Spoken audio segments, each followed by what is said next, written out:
All right, we're live. There we Sorry for the delay, everybody. All right, so tonight we're talking about delayed cord clamping with Emma Whitlock, who is an amazing doula here in Cleveland.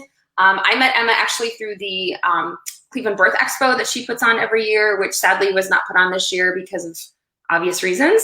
But Emma is amazing at what she does. She owns The Womb Within. So she is a birth doula, and then she also does home birth assists at Circle of Life.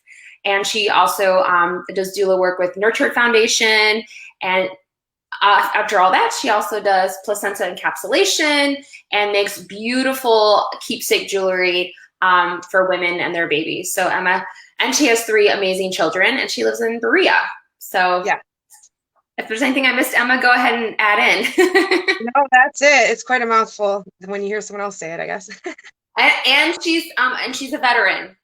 So that's Yeah, that too. You're a vet. You're an Air Force vet.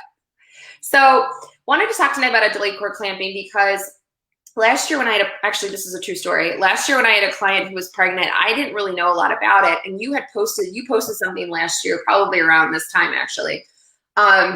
About what delayed cord clamping and what it meant. And I was like, oh, like I really didn't have any idea like what the benefits were and things like that. So it was really, really interesting to me because that was something that I had not studied in my certification or anything like that. So maybe you want to talk a little bit about kind of what it is and what the benefits are. Yeah, so with delayed cord clamping, once the baby comes out and baby's still attached to the cord, and then the placenta is still inside. While we're waiting for the placenta to detach, there's still blood coursing through that cord and pumping through to the baby.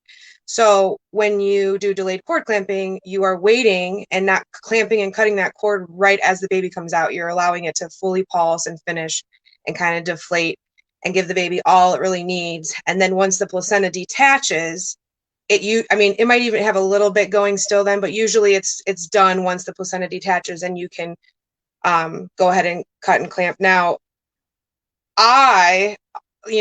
especially with home births, we don't rush that at all either. A lot of the times we will take the placenta as it comes out and put it in a bowl right next to the mom and kind of just leave it because there's really no need. I mean, once it's time to cut it, then we can. But then when we're talking about hospital, it varies. So you have some providers that will say, oh yeah, we do delayed cord clamping, 30 seconds.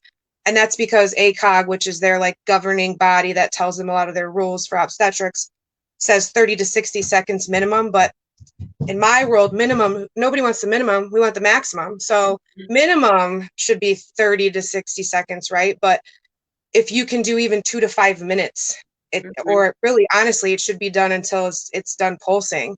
So, when I show the placenta, you'll get a better idea. But when a cord comes out, it's thick and it's blue and sometimes it's spiraled, and you can see a lot of times you're like, ooh, that looks like a good juicy cord. But cords we like to see are the deflated white, almost like a shoestring type of cord, because that means that it's done pulsing, all the blood volume's gotten to the baby, all the cancer fighting T cells, all of those good things that the baby needs to benefit right after birth. And when you stump that or cut it right away, and the baby doesn't get everything that it needs. So why do we think that, like, why do they cut it right away? Like, why isn't it something that's more traditionally just like left alone? I mean, what is the so hospital setting, I guess, Yeah, so it can be kind of controversial, but the thing is that in hospital settings, their job is to make sure everything goes okay. And so the quicker they can control the situation and get everything set and okay, the better it is for them. So the quicker the baby comes out, the quicker they cut, the quicker they get mom situated and baby skin to skin and settled, then they can. But that doesn't necessarily mean cutting the cord. That there is research and evidence that backs up that even if a baby comes out and might be in a little bit of distress, keeping that cord attached and putting baby on mom and even working on the baby on mom can benefit the baby more so than if you just cut the cord right away, take the baby to the warmer and work on the baby, 20 feet, 10 feet away from mom. So, and that I say that, but also in a hospital setting, then they have the whole team of NICU around the baby and all of that. So, in a home birth situation, if that happens, we're working on the baby with the cord still attached and not rushing that, because there's still oxygen flowing through that and blood volume, and all of those things help baby. It's kind of like if you were swimming and you're underwater holding your breath, and then you come up and you take that first breath, and then someone kind of just like knocks you, you go up and you like go for that, grasp for that. If the baby is still getting that nutrients from the cord and you cut it, they kind of gasp, and it's too short for them. So even if you do, like, for me, my opinion is to keep it attached until it's done pulsing. But even if you do just 90 seconds, they get 60% of that to them, and they get enough iron and antibodies for their first year of life.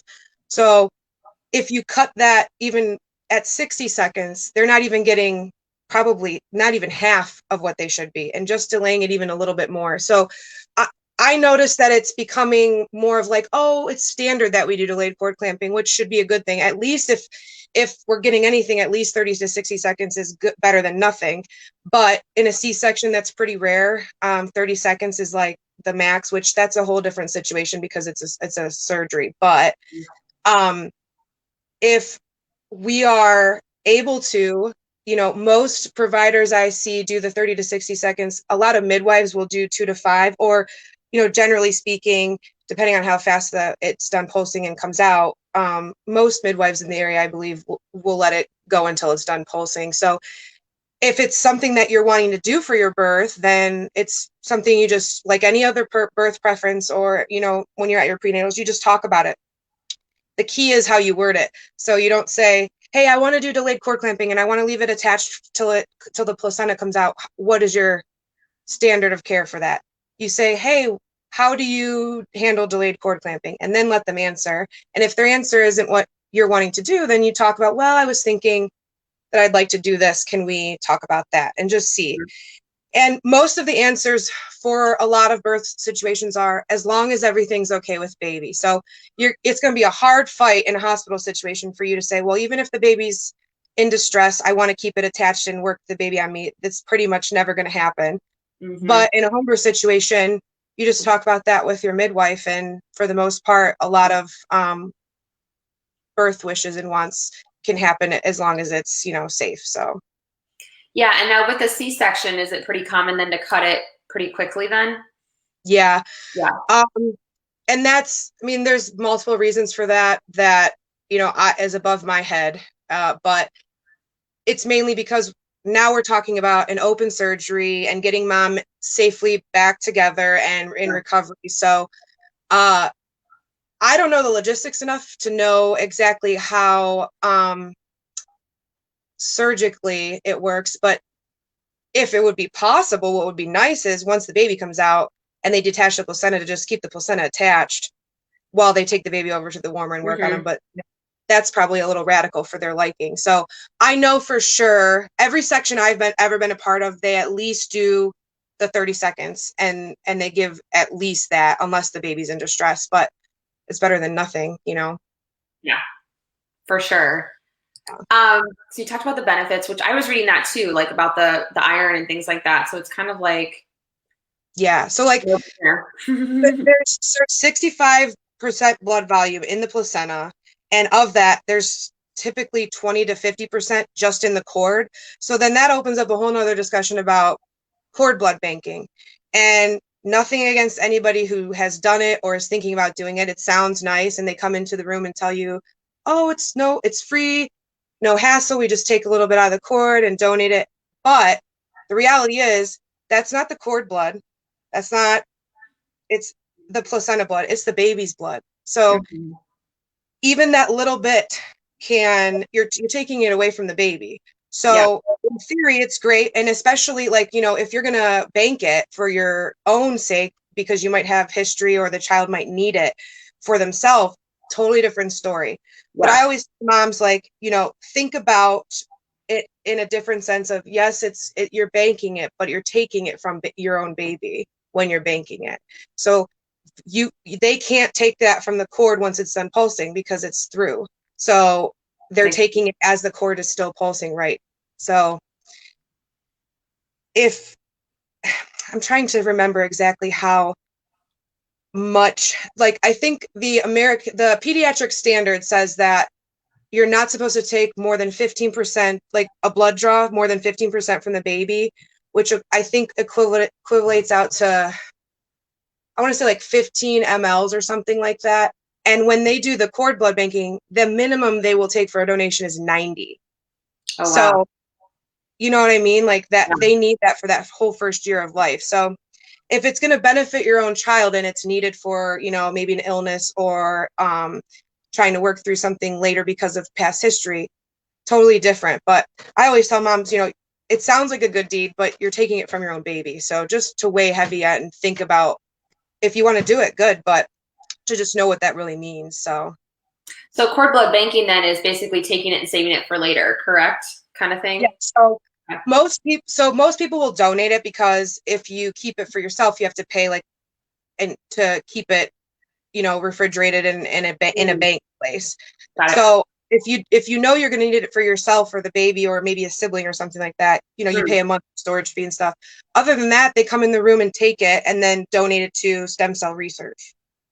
And that's what I kind of thought they did with some of the, do they do that with placentas that aren't used, or what do they do with those? Yeah, that's kind of what I thought. Yeah, but what they don't tell you is that they sell those to research. So if anybody's making any money off of a placenta, it should be the mom, but it's illegal to sell your organs, right? So that's, a whole nother thing in itself too. But they will take the placentas and use them for stem cell research and things like that, which is great too. But right. Are there any risks to cord clamping at all? I mean, we talked about C-sections, obviously, but is there any other risks to it or no? Well, I think the risk would be if we're doing it if we're not even letting it pulse at all for the baby, that's a risk to the baby in the sense of it's just not getting all it needs. But there's really no risk. I mean, they could possibly clamp it too close to the baby's cord insertion, or something like that. But that would probably never happen considering the doctor's doing it or the midwife. But there's no risk really. They put a little clamp on it, and then they either put another clamp on the other side or a pair of like clamp scissors, and then they cut through there, and then the clamp stays, and then it detaches from there. So gotcha. Yeah, someone just asked, yes, it will be on the page. Everything stays on the group once we film it. So everything, we just leave all the videos up for you ladies to have as a reference. Someone just asked a question. Although now that I think about it, I will say this, there is some pushback about doing like delayed cord clamping because so the benefit would be that the babies are less anemic, they have higher APGAR scores, and generally speaking, their overall health is better than cutting it. There's a research study done that they did it immediately, and then they did it at 1 minute, 3 minutes, and then 6 hours. Mm-hmm. And the babies who had pretty much over the 3 to 5 minutes range, all of their scores were higher. However, their jaundice day, jaundice kicks in usually like day 3, 4, 5, somewhere in there. Right. Their jaundice levels were higher. However, if you isolate the jaundice and don't consider babies in general usually get somewhat jaundice in that period of time anyway, it makes it look like, oh, don't do delayed cord clamping because your baby's going to be jaundiced. But some light therapy, outside sunlight, breast milk, all those things usually clear up jaundice anyway. So they tell you that the risk could be higher jaundice levels, but they also don't put in there, but most babies have jaundice anyway. So you're like, but it's common. Yeah. So, babies who get their cord clamped immediately, like I had a section, and I don't even think he got 30 seconds, to be honest. He had jaundice, and he had jaundice actually worse out of the other two, to be honest. So babies get jaundice, and you just watch it and take care of it. So that would be the only real risk, I think, that probably, if you look it up, comes up in research or is an argument that is out there. So gotcha. Yeah, and and like you said, you just have to kind of be upfront. If you're going to have a hospital birth, just be upfront with your provider and just say, hey, is this something that, you know, is this something you offer, or what is your policy on this? And then kind of go from there, because like, Yeah. I always tell my clients, if you know you want something or you want the real answer, it's all about how you ask it. mhm, So, like for instance, for my VBAC moms, you don't go in and say, I really want a VBAC and I want this, this, and this. What do you think about that? You have to ask them, like, hey, what is your policy, or usually what is your protocol for this? Let them answer, see what their usual is, and then discuss with them. And you don't have to come in guns blazing and right. think the worst all the time. Usually they just have a standard of care because most people don't know their options, to be honest, Mhm. which is exciting because I think more and more women are learning their options and kind of not standing ground, but more educated on what the options are and the interventions and what they do or don't want. So it's just a simple conversation with your provider of what your preferences are, and if they aren't okay with it, kind of compromising, or if it's really you might find that some of these questions you're asking, maybe you're thinking maybe this provider isn't a good match for me anymore. Mhm. So Well, and that's a whole nother show too, is like, yeah, you can, I don't think people, I didn't realize this either until I started talking to more like doulas like yourself, that like you can actually like interview for the person who's going to birth your child. Like you don't have to necessarily use your OB. And like you and I were talking a couple weeks ago when I saw you, and you were saying that if someone is not high risk, you actually prefer them to work with a nurse midwife if that's available at the yeah, facility that they're going to birth at, because if they're not high risk, that's usually a good match for them because they're a little bit more hands-on in the process. yeah. I mean, that's how it's supposed to be. A Mm-hmm. lot of people, to be honest, I think there's still people out there that think midwives are like this old school British thing that was back in the 30s and 40s, and they don't even know midwives exist in the hospital setting, so they just assume to go with an OB, which there's great OBs and some bad midwives, and there's also really good midwives and some bad OBs. But Sure. the way it is supposed to be is if there's no high risk or no issue, then you should see a midwife because they can handle that care. Once it becomes out of their care, then you would get passed off to an OB, or like if you have a pre-consisting condition or something like that that is out of their hands. But by all means, like if you are working with an OB and you fit well with them and that's what you like, then that's what you like. But I think a lot of women don't know that they pick one person, or their sister tells them that they liked that person, and then they go with them and they just follow along because they trust. We put a lot of trust in the medical system, so they just trust what the doctor is telling them and don't think they can ask questions because, well, the doctor knows best. Which, yes, they're educated and they have a standard of care and protocol, but doesn't mean you can't ask questions, and um, that some of those things might not be necessarily what apply to your birth or care. Things can be declined or added or at least talked about to know why. You know what I mean? Mm-hmm. For sure. Yeah. All right. So you want to go into the little demo you're going to do? Yeah, sure. Let me put my gloves on. So I'm just gonna So, I had a home birth, trying to see, okay, because whenever I have a night birth, it messes me up. So today's Wednesday. So she birthed her baby at 2 a.m. Tuesday, and I can't see, but I think she's on because I sent her the link. Her name's Danielle, and she had a little baby girl named Gracie. So I'm really excited because I had a frozen placenta in my freezer that I defrosted to show you. And when they're frozen, they don't look the same as a fresh one because they're purple and dark, and that you can't see all of the tree of life side as well.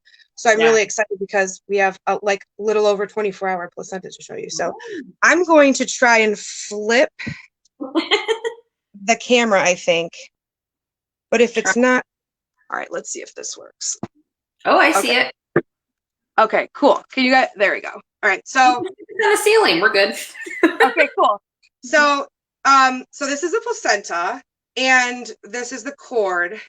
And what I want to show you guys first is that this, when they talk about, your water breaking or rupturing membranes or the sac that the baby is in, this is what that is. And when the water breaks, you can sometimes have a little tear and then it trickles, or you can have a whole rip. And that's when the water kind of, depending on where the baby's position is, can come out in a gush or a trickle. And in this case, when it ripped, she did have a big gush, but you can see here and I saved this part to show you. I'll try and show it.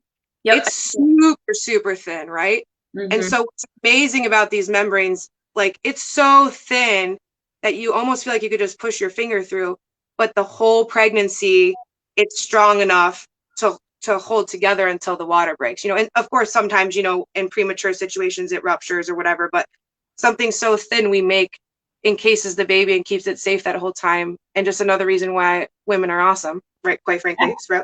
So then on this side, this is the side that when the baby is in, the cord is inserted here, and the other end right here is attached to the baby. And this is what we call, when I was talking about the tree of life side, this has all the veins and arteries, and this is the side the baby sees when it's in the womb. And so this placenta has pretty much, there are like, off the top of my head, to be honest, this is one of the most common cord insertion types that we see. There's 5 or 6, and this is the most common. Not that one's more normal or better than the other, it's just variations of normal. And so this is a marginal insertion right in the center of the placenta. And there's like no calcification, super healthy placenta. And then when you flip it over on this side, this is the maternal side. So this is the side that's attached to the uterine wall. And you can see it's a whole different texture and feel. It's really meaty and chunky, and it has a lot of valleys and dips and ebbs and flows to it because it attaches to the uterine wall and it grows with the uterus. So this is what starts to really, you know, if you lose a pregnancy or you have a miscarriage really early on, this is what isn't developing enough to keep it attached to allow the baby to grow. So this is the most important part in the beginning, to grow and keep things healthy and attached to the uterine wall. And then of course, everything comes from this side here through to the cord and then through to the baby. And her cord was super, super thick. I mean, most cords are probably half this thickness. So it's awesome to see the variations of everyone's placentas and how they grow them and what they look like to me. I mean, I find it fascinating, but I also think a lot of women don't even know what their placenta looks like or haven't seen it after birth. So if you're not going to do anything with it, I would always suggest at least asking them to see it, because it's the only organ that we as women, or as humans, because, you know, we grow it and then also dispose of it. So we create it out of nothing, and then it's awesome. That's so cool. Yeah. And then she's doing encapsulation then? Is that why you have it? I'm doing, for her, I'm not doing encapsulation. I'm just doing a placenta print of the placenta. And then I did her last one. And so we did a print and a necklace for her. This time we're doing a print and a ring. So. Nice. That's awesome. Yes. See, people don't realize, I don't think, like all the kind of interesting things you can do with them too. I mean, you don't necessarily have to do encapsulation if that's not your jam. Like you can do other kind of keepsake things. You know what I mean? Yeah. I mean, so what I usually do is encapsulate. I offer smoothies, which are for the more adventurous moms.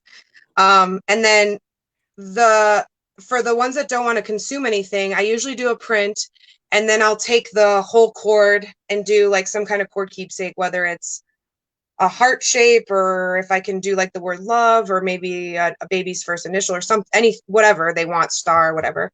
And then if they're not going to do anything with the placenta, I usually give it back to them if they want it to plant, which is really cool. So if you wanted to do, I was just talking to Danielle about this too, is if you cut it up into 4 and you plant annuals like a fruit bush or roses or something like that, then you can see it bloom every year and you know that you nurtured it with that. But then if you ever move or switch houses, you can just cut a piece off of that and then replant it the new house. Or because you've cut multiple pieces up, you can just keep replanting it wherever you go. So you don't have to just throw it away. You're like, don't put it away. No. Anytime somebody's like, oh, I don't want to print, I don't want to do anything with it, I'm like, well, I'll take it. You're like, so you hire a doula, and then I can take it. And and I know you've taken them out of hospitals too. It doesn't have to be, and this is a home birth one, but I know that you've taken them Oh yeah. for sure. Yeah. Yeah. Yeah. Yeah, I pick up from hospitals around here all the time. So you just let, same thing, talk about it with your provider, put it on your birth plan. Um, Technically there's no law that says you can't have it, but there's no law that says you can have it.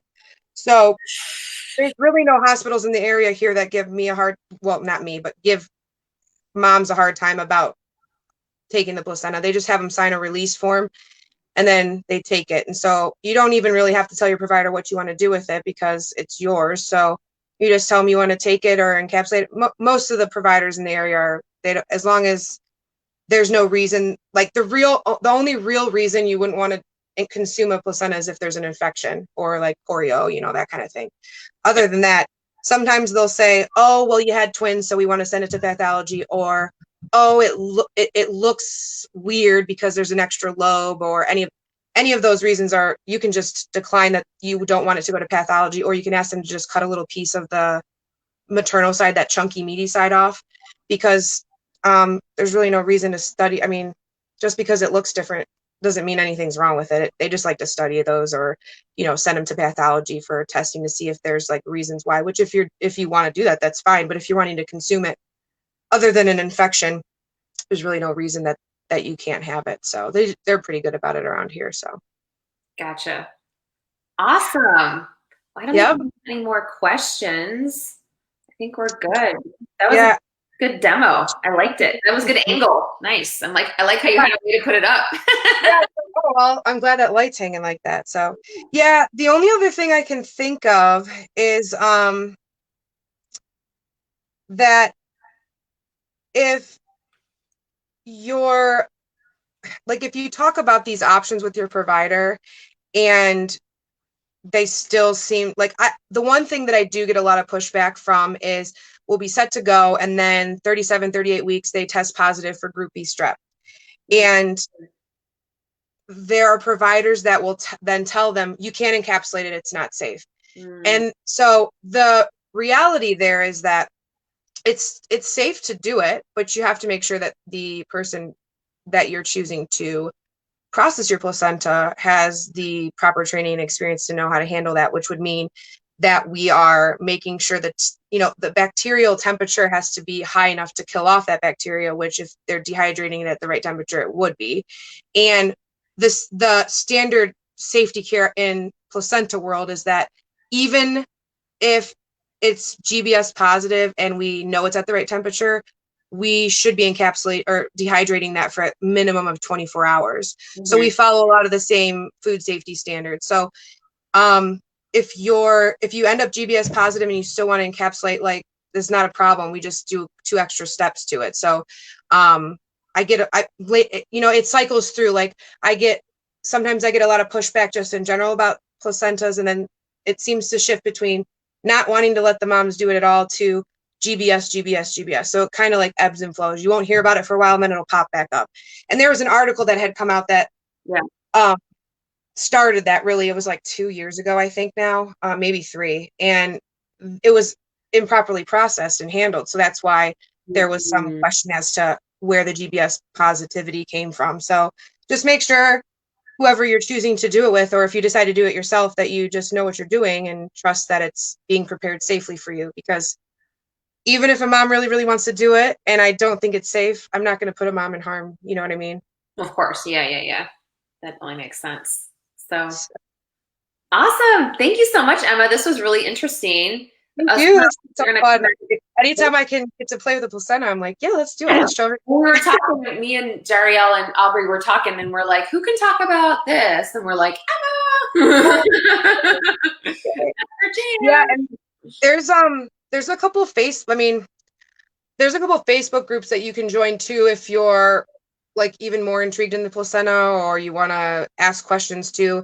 That if you just type in placenta encapsulation or placenta, you'll see a bunch, and you can join those groups and ask questions and see a bunch of different placentas that are posted from births and stuff like that too, because they'll show twin placentas. And some of my favorite ones are when they have like you've got the round placenta, but then sometimes there's lobes or it's spread out and it wraps the uterus versus just like sticking to it.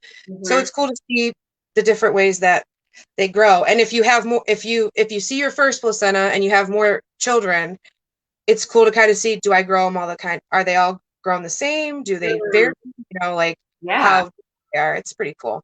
Yeah, because they can be totally different every time, right? I mean, it's not. Oh like, yeah. And there is, you know, a lot of times people will say, oh, well, does a big placenta mean a big baby, or does, you know, like does a small baby grow a small placenta?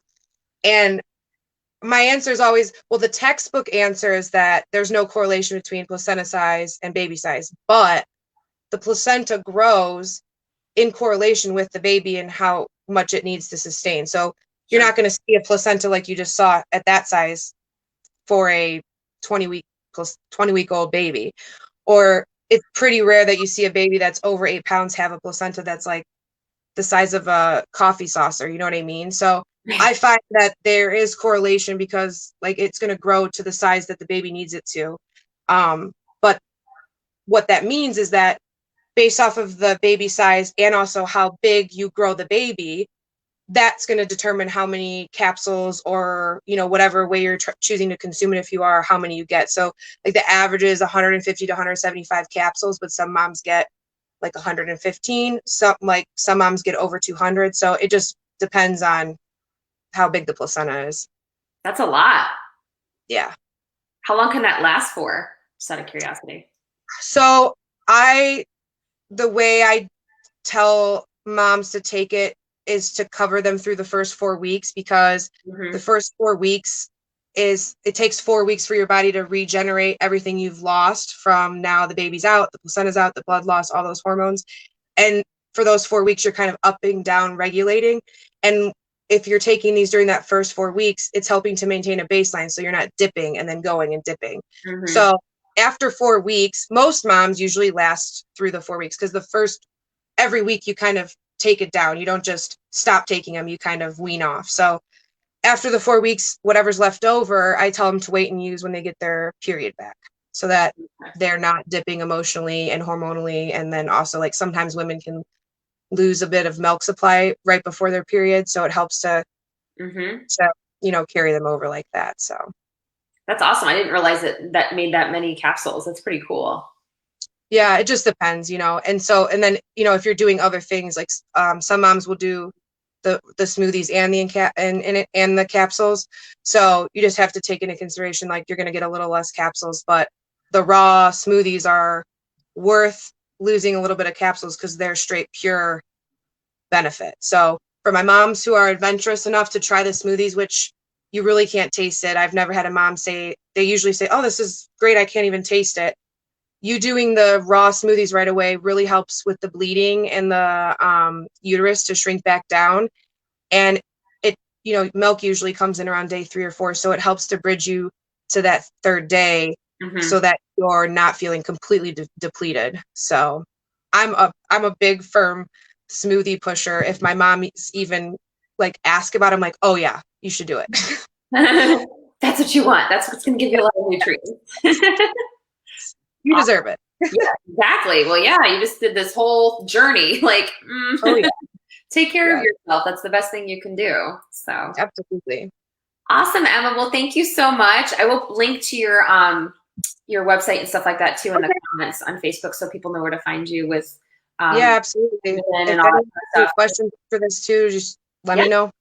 Yeah, because people might watch the replay and have questions too, so they can just tag you, and I'm sure you'll answer them.